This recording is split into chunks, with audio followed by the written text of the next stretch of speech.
Et si vous pouviez obtenir un retour de 50% sur votre argent en seulement 45 jours? Ça semble impossible, n'est-ce pas? Pourtant, un homme a convaincu des milliers de personnes que c'était réel, juste avant que leur fortune et leur avenir ne partent en fumée. Son nom était Carlo Charles Ponzi.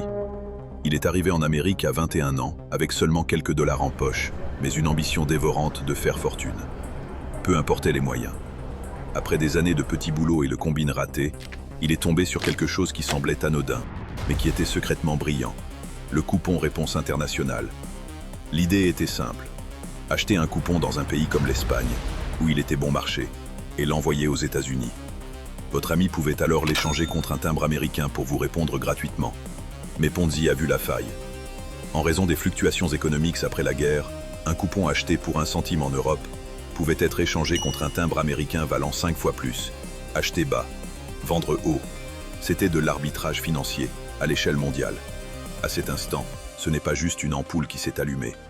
Un empire est né dans son esprit. Il n'allait pas utiliser ce système que pour lui. Il allait le proposer à tout le monde. Et il a promis des rendements qu'aucune banque sur Terre ne pouvait égaler. Et le résultat? Exactement ce à quoi on pouvait s'attendre. Avec une promesse aussi audacieuse, les investisseurs ont fait bien plus que venir. Ils ont afflué vers Ponzi. Des ouvriers aux policiers, des milliers de personnes lui ont confié les économies d'une vie, rêvant aux fortunes qu'il garantissait. Et à mesure que l'argent des épargnants affluait, la vie de Ponzi s'est transformée. Il a acheté un somptueux manoir avec une piscine chauffée, des costumes sur mesure et des épingles à cravate en diamant. Il vivait le rêve américain, financé par les rêves des autres. À Boston, il n'était pas qu'un homme d'affaires, c'était un héros populaire, un magicien de la finance qui avait percé le secret de la richesse infinie. Mais derrière le rideau de ce spectacle de magie, un dangereux secret grandissait. Un succès aussi incroyable, si rapide, a inévitablement engendré 2 choses, la jalousie et la suspicion. Les experts financiers et les journalistes ont commencé à se poser des questions. Comment un investissement, aussi malin soit-il, pouvait-il générer de tels rendements? Les autorités ont commencé à enquêter.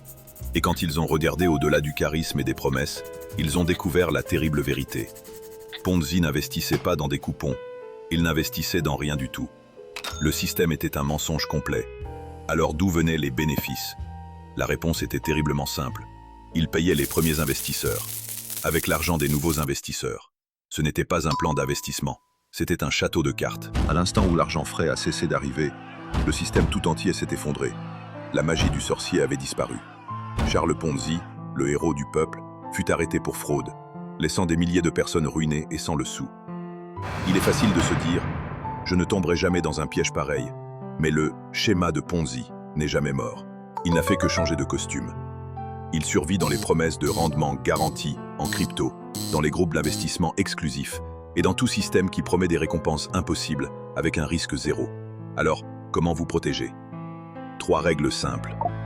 Questionnez tout ce qui semble trop beau pour être vrai. Vérifiez que l'entreprise est légitime et réglementée. Et surtout, n'investissez jamais dans quelque chose que vous ne comprenez pas entièrement. Car le prochain Ponzi est toujours là, quelque part, attendant avec un sourire et une promesse. Et pour découvrir une autre histoire incroyable, cliquez sur la vidéo qui s'affiche à l'écran. N'oubliez pas de vous abonner pour ne rien manquer.